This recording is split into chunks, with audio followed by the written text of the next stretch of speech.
Using clues. We must rely on variety of sources to learn history.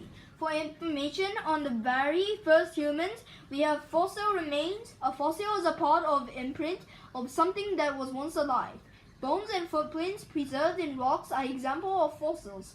As human beings learn to make sources things by accident, they also create more sources that information for us. They made what we call artifacts, objects created and used by humans. Artifacts include coins, arrowheads, tools, toys, and pottery. Archaeologists examine artifacts and the places where their artifacts were found to learn about the past. Sources of information. About 5,000 years ago, people invented writing. They wrote laws, poems, speeches, battle plans, letters, contracts, and many other things. In these written sources, historians have found countless clues of how people lived. In addition, people have recorded their messages in many ways over the centuries. Historians have studied writing carved into stone pillars, stamped onto clay tablets, scribed on turtle shells, typed with typewriters, and sent by computer.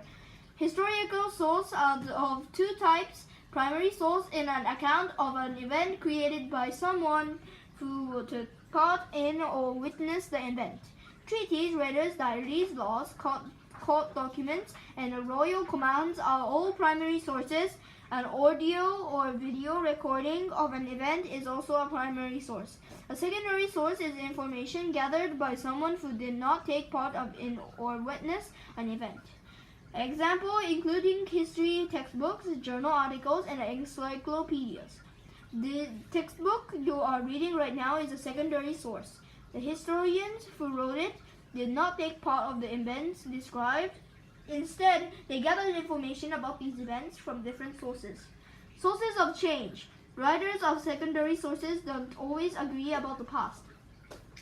Historians from different opinions about the primary source study. As a result, historians may not interpret past events in the same way.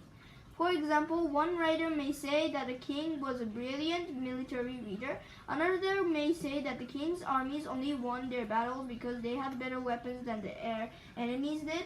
Sometimes new evidence leads to new conclusions. As historians review and reanalyze information, their interpretations can and do change.